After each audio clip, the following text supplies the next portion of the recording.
Salut à tous, bienvenue dans la partie 22 concernant les nombres complexes. Dans cette partie, nous allons parler de l'angle de deux vecteurs et l'argument d'un nombre complexe. Voici l'exercice dans lequel on va appliquer les propriétés que je vais vous rappeler. Alors on considère les points A et B et C et D et E d'affixes respectives petit a 3 plus 2i et petit b moins 1 demi et petit c moins 1 moins 4i et petit d 5 sur 2 moins 2i et petit e, l'affixe de e, c'est 1 moins i. Premièrement, montrer que le triangle APE est rectangle en E. Deuxièmement, montrer que le quadrilatère ABCD est un losange. Bien, chers amis, laissez-moi d'abord vous rappeler les propriétés dont vous allez avoir besoin. Alors, voici un point M d'affixe que je vais appeler Zm. Le complexe Z, c'est l'affixe du point M. Alors, le premier rappel, on se rappelle d'abord l'affixe de vecteur OM. Je vous rappelle que O, c'est l'origine du repère. Ça veut dire que ZO, l'affixe de O, c'est 0, le 0 de C. Ça veut dire 0 plus I0. Eh bien, l'affixe du vecteur, c'est l'affixe de M, Zm, moins l'affixe de O. Et comme l'affixe de O égale à 0, ça veut dire que l'affixe du vecteur OM n'est autre que l'affixe du point M. Donc, on s'intéresse maintenant à l'angle formé par, regardez cet angle-là, l'angle θ, ici. On a déjà vu que cet angle-là n'est autre que l'argument du Zm, l'argument du nombre complexe Zm. Et bien sûr, regardez, θ, l'angle θ, il est formé par deux vecteurs. Il est formé par le vecteur I et par le vecteur OM. C'est un angle orienté, formé par deux angles, par deux vecteurs, le vecteur I et le vecteur OM. Eh bien, on vient comme on a déjà vu dans les vidéos précédentes, que cet angle-là, sa mesure, la mesure de cet angle, c'est l'argument de Zm. L'argument de Zm. Bien sûr, en modulo de pi. Autrement dit, c'est comme si vous avez ici, ça vaut l'argument de l'affixe du vecteur OM, parce que l'affixe du vecteur OM n'est autre que Zm. Eh bien, pareil, de même, si on a par exemple maintenant un vecteur AB, si on a le vecteur AB ici,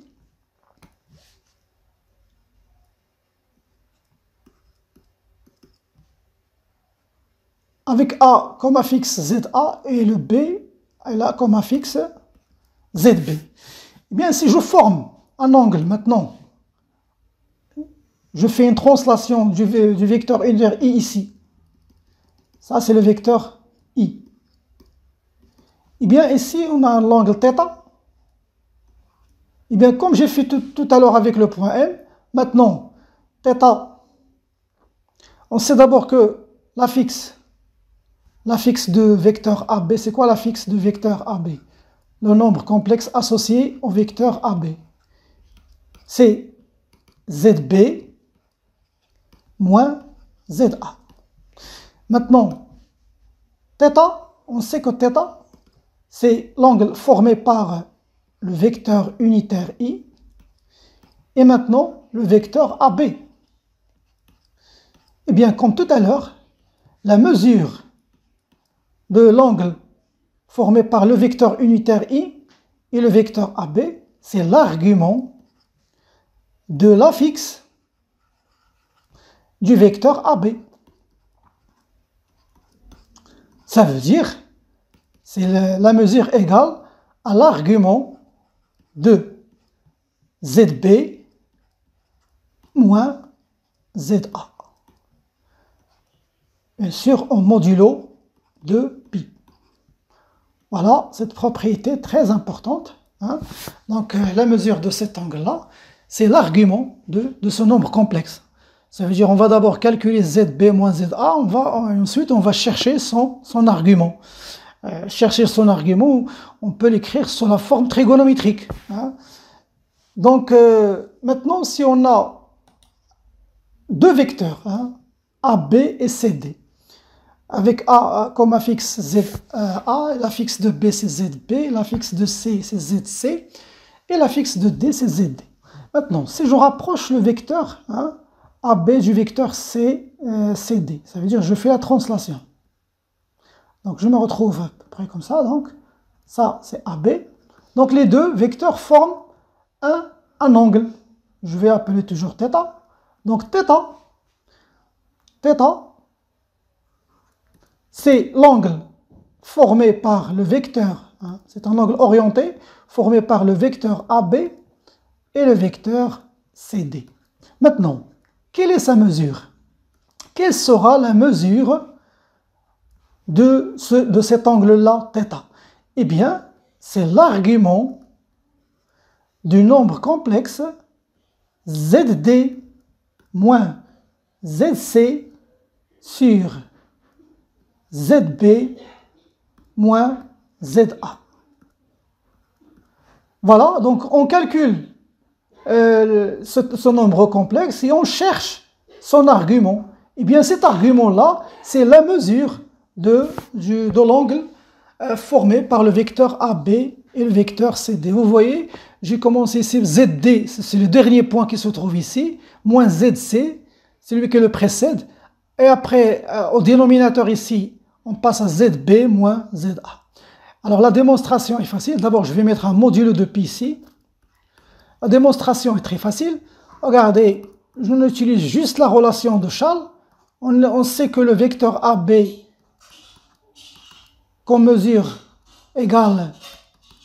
Alors j'utilise la relation de Schall. Là, je vais introduire le vecteur unitaire I pour faire la relation de Schall. Ça veut dire ABI plus, et on commence par I. Ça, c'est la relation de Schall pour les angles. Et là, c'est le vecteur CD. Donc, cela égale.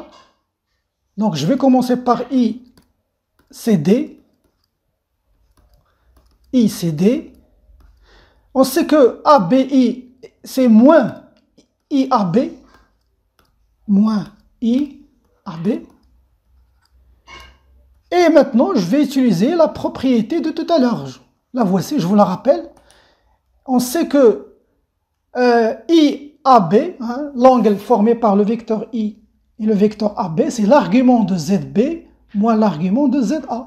De même, donc si ici j'ai la mesure de cet angle-là formé par le vecteur unitaire I et le vecteur CD, c'est l'argument de ZD moins l'argument de ZC. Là, j'ai un moins. La même chose ici, c'est l'argument de ZB moins ZA. Voilà. Et on a une propriété des arguments qu'on a déjà vu dans une vidéo précédente. Ça veut dire que ça vaut l'argument de ZD moins ZC sur ZB moins ZA. Voilà, bien sûr, tout ça en modulo de pi.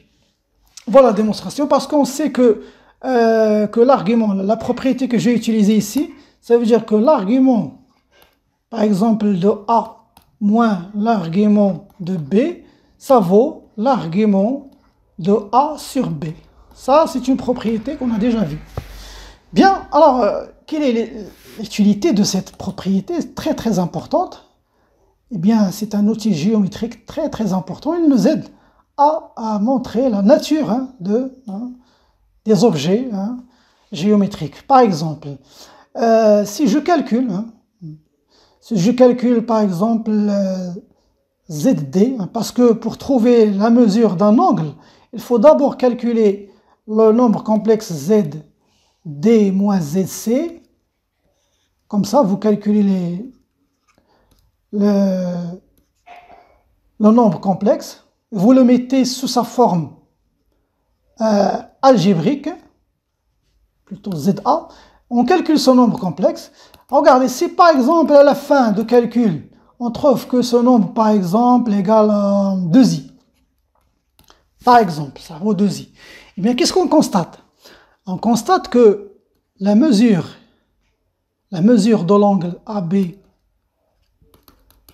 et CD, ça c'est juste un exemple.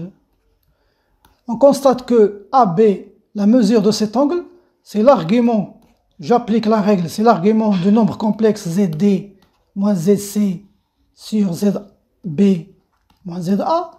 Et on a trouvé que ce nombre-là égale à 2i, ça veut dire que c'est l'argument de 2i.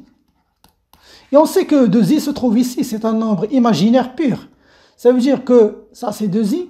On sait que l'angle formé par le vecteur unitaire et ce nombre-là, ça c'est pi sur 2. C'est un angle droit, pi sur 2. Et donc, je peux constater que la mesure de l'angle, c'est pi sur 2. Hein, modulo de pi, bien sûr.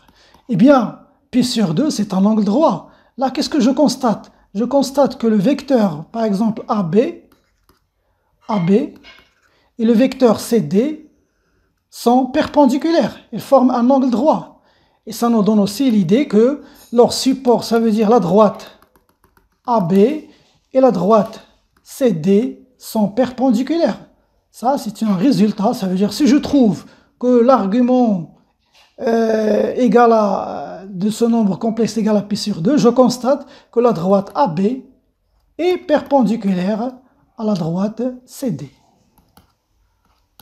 De même, je peux aussi, si je calcule, par exemple maintenant, si je calcule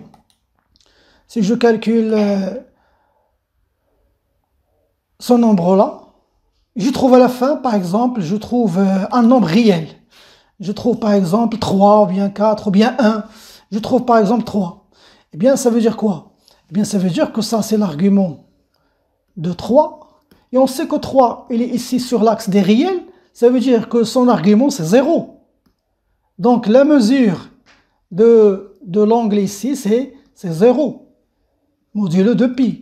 Et ça veut dire que le vecteur AB et le vecteur CD sont parallèles. Hein? Ça veut dire que l'angle est égal à 0. Et ça nous montre aussi que leur support, ça veut dire la droite AB et la droite CD sont parallèles. Voilà, c'est un résultat.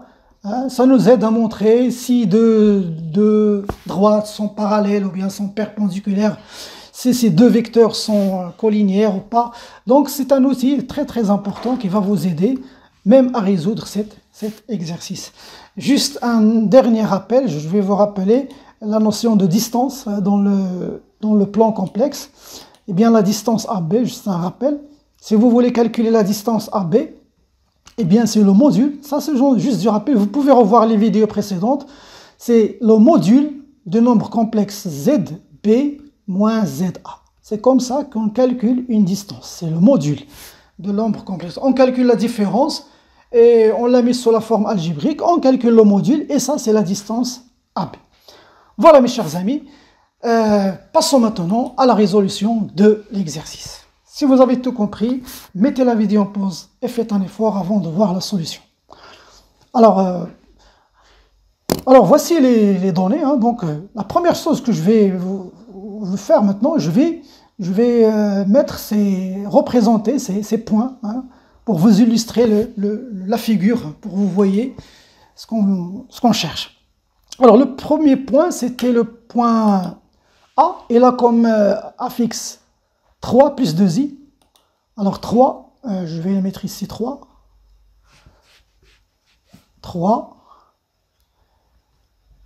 2, voilà, ça c'est le point A, il est ici, le point A. Le point B, c'est toujours bon de représenter les points, parfois il y a des exercices où on trouve des erreurs de frappe, donc si je représente le point et que je trouve que la figure ne coïncide pas avec ce qu'on cherche, donc je vois qu'il y a des erreurs. Donc c'est toujours mieux de représenter les points, surtout c'est les points ils ont des abscisses faciles à représenter. Mais des fois, c'est difficile, il y a des racines carrées et tout ça. Mais là, j'ai des coordonnées qui sont faciles, donc je peux représenter les points. Le point P, c'était quoi? C'était moins 1,5. Alors, moins 1,5, c'est ici. Alors, à peu près ici, moins 1 sur 2, moins 1 sur 2. C'est là le point B. Le point C, c'est moins 1, moins 4i, moins 1 ici, ça c'est moins 1, moins 4, moins 1, moins 2, moins 3, moins 4. Là, ça c'est le point C. Le point D, c'est 5 sur 2, moins 2i. 5 sur 2. Alors 5 sur 2, c'est à peu près 2,5. 5 sur 2. Moins 2. Moins 2i, ça veut dire moins 2. Ici. Et le point E, c'est 1 moins i, ça veut dire 1 moins 1. Le point E, je vais le mettre en bleu, 1 moins 1. Là. Là, c'est le point E. Bien, regardons. Si je trace, d'abord, on cherche à montrer que le triangle ABE est rectangle 1E. Regardons, on va tracer le rectangle ABE.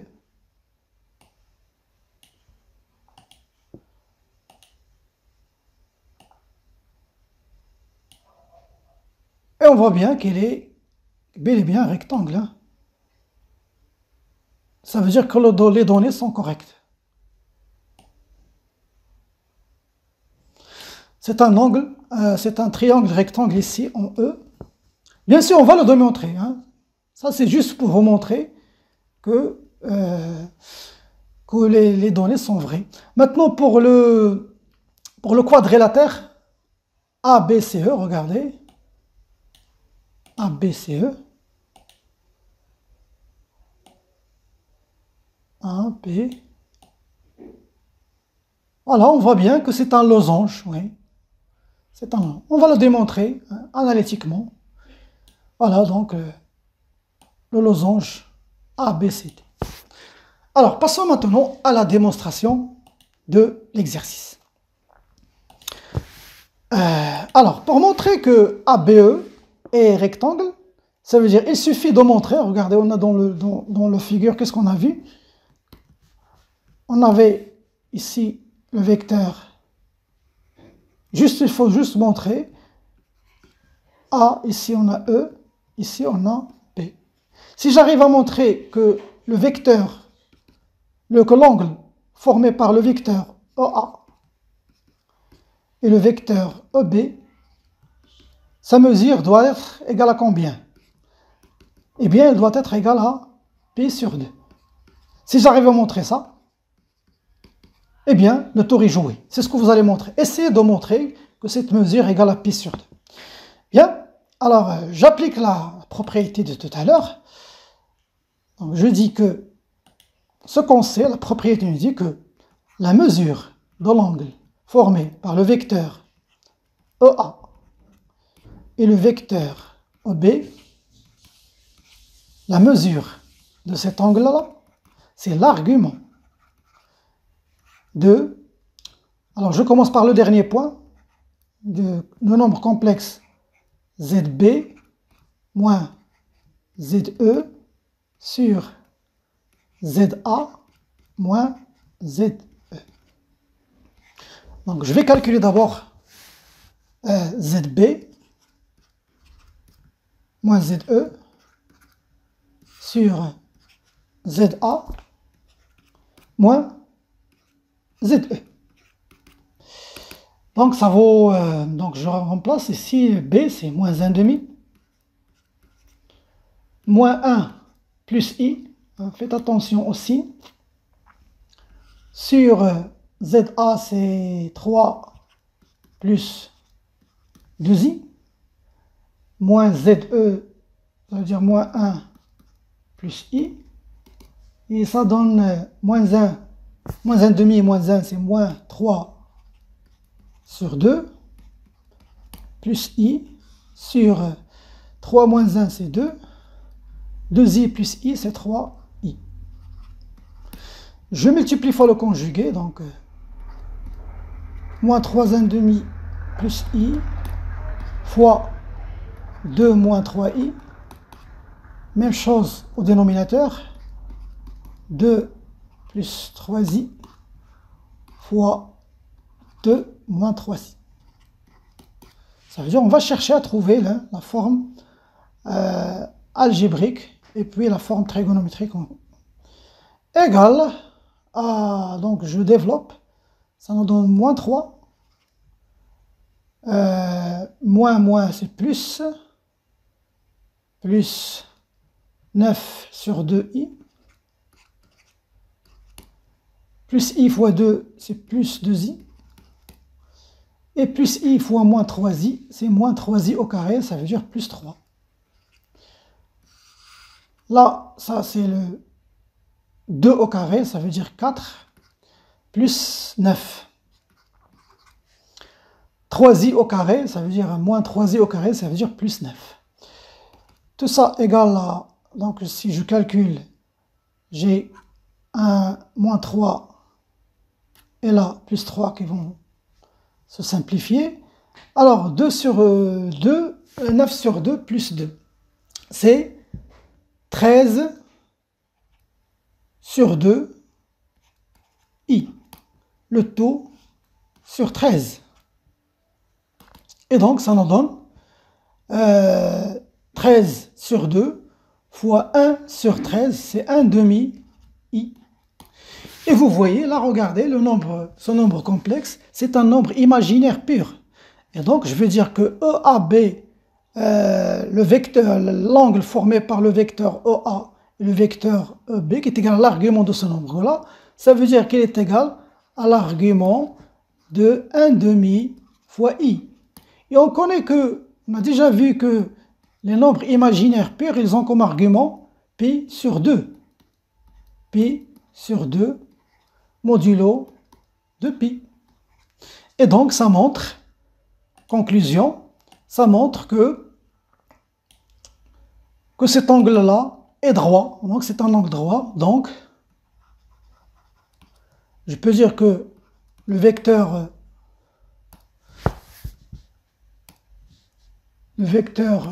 OA est perpendiculaire au vecteur EB. Donc cela implique que ABE est rectangle en E. Voilà pour la première question. Maintenant, pour la deuxième question, on va montrer que le quadrilatère ABCD est un losange. Alors, quelles sont les propriétés du losange? Alors, le losange, les deux côtés opposés sont égaux et parallèles, et tous les côtés sont égaux. Ils ont la même mesure. Donc, si j'arrive à montrer BCD, je dois juste montrer que le vecteur AB, ou bien la droite AB, est parallèle à CD. Et si j'arrive aussi à montrer que AB égale à BC égale à CD, ça veut dire deux côtés successifs sont égaux et les deux côtés opposés aussi sont égaux. Donc ça montre que c'est un losange. Donc je dois montrer ça. Pour montrer que AB et CD sont parallèles, eh bien même chose, je vais d'abord calculer le nombre complexe ZD moins ZC, ZD moins ZC, pour voir si vous voulez montrer que AB est parallèle à CD ou bien à DC, hein, il suffit juste de voir l'angle formé par le vecteur, par exemple le vecteur AB et le vecteur DC. Si je prends dans cet ordre-là, si j'arrive à montrer que la mesure de cet angle-là égale à 0, eh bien le tour est joué, ça veut dire qu'ils sont parallèles. Pour les distances, eh bien, je vous ai déjà rappelé comment on calcule les distances. Donc, c'est ce que vous allez faire maintenant. Essayez de trouver.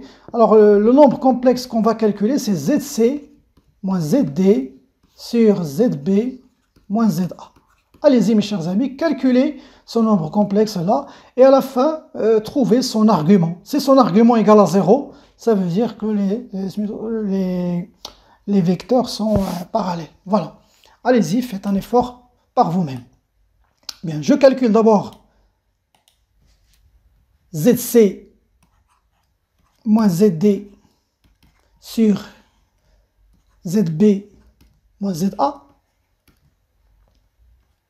Vous pouvez choisir aussi BA, CD, hein, vous avez le droit de choisir l'ordre des points comme vous voulez. Mais il faut juste commencer par le dernier dans le calcul des nombres complexes. Eh bien, ça vaut ZC, c'est moins 1, moins 4i, et ZD c'est moins 5 sur 2, plus 2i. Le tout sur ZB, c'est moins 1,5, moins 3, moins 2i. Donc ça vaut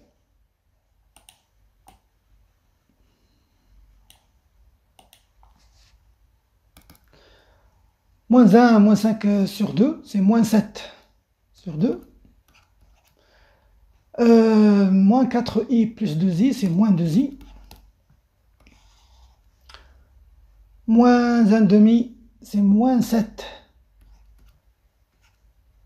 sur 2, moins 2i. Vous remarquez, c'est la même chose. Hein? Le numérateur égale au dénominateur. Ça veut dire que tout ça égale à 1. Parce que c'est la même chose ici. Regardez. Moins 7 sur 2, moins 2i, moins 7 sur 2, moins 2i, ça vaut 1. Eh bien, 1, c'est un nombre réel. Donc, la mesure de l'angle, alors l'angle là, je vais commencer par A, le vecteur AB et le vecteur DC. Alors, la mesure de cet angle-là, c'est l'argument de ça, ça veut dire de nombre complexe ZC moins ZD sur ZB moins ZA. Et on sait que ça vaut l'argument de 1. Et 1, c'est un nombre réel, ça veut dire que son argument égale à 0. Au modulo de pi. Et donc, alors, on peut dire conclusion, AB est parallèle à DC. Voilà, première chose. Une autre conclusion, on a ici, regardez, le module de ZC moins ZD sur ZB moins ZA, le module de ce nombre complexe, c'est quoi? C'est 1, parce que ça vaut 1. Et on sait que ça, c'est quoi? C'est le module de ZC moins le module de ZD sur le module. Là, j'ai séparé le module, hein, juste pour vous montrer les distances. Moins ZA. Ça, c'est la distance DC. Et ça, c'est la distance BA. Et on voit bien que ça vaut 1. Et donc, cela implique que la distance DC égale à la distance BA.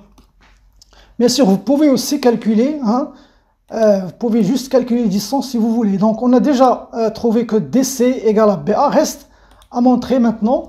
Je vous dessine la figure comme ça. Alors, ce qu'on a trouvé ici, on vient de trouver que ABCD, on vient de trouver que AB égale à DC et qu'ils sont égaux. Et donc, reste maintenant à montrer que AB égale à BC. Si j'arrive à montrer ça, ça veut dire que c'est la même chose. Maintenant, on peut dire qu'on a montré que c'est un parallélogramme, mais reste à montrer que les deux côtés successifs sont aussi égaux. Donc, je vais calculer la distance 1AB. Bien, la distance AB, c'est le module, hein, plutôt, c'est le module de ZB moins ZA. C'est le module de, alors ZB c'est moins 1,5, moins ZA, ça veut dire moins 3, moins 2i. Ça veut dire c'est le module moins 7 sur 2 moins 2i. Eh bien, vous connaissez le module, on a déjà vu des vidéos sur le module. c'est la racine carrée, de la partie réelle. La partie réelle au carré, ça veut dire moins 7 sur 2 au carré, plus moins 2 au carré. Et là, ça donne 49 sur 4, moins 4, plus 4. Donc, ça nous donne racine carrée de 65 sur 4. Voilà, même chose. Maintenant, on va calculer la distance BC. C'est le côté successif qui vient après AB. Bien, même chose ici, ZC moins ZB. Eh bien, ça vaut... Alors, ZC, c'est 1, moins 1, moins 4i. Moins ZB, ça veut dire plus 1 demi. Alors, en module, ça vaut moins 1 plus 1 demi, c'est moins 1 demi, moins 4i. Alors, le module, c'est la racine carrée de moins 1 demi au carré, plus 4 au carré. Moins 4 au carré, c'est 4 au carré, c'est 16. Eh bien, 1 sur 4 ici, plus 16. 16, donc ça veut dire c'est 16. Si je vais le mettre en 4, c'est 64. Donc 64 plus 1, c'est la racine carrée de 65 sur 4. Eh bien, vous voyez, c'est la même distance. Donc, conclusion, on vient de trouver que la distance AB égale à la distance BC. Et tout à l'heure, on a trouvé que AB est parallèle, égale à la distance DC. Je peux l'ajouter ici.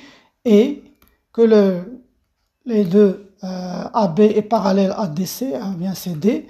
Et donc, cela montre que c'est un losange. Alors, A, B, C, D est un losange. Voilà, mes chers amis. C'est la fin de cette vidéo. Je vous donne rendez-vous à la prochaine.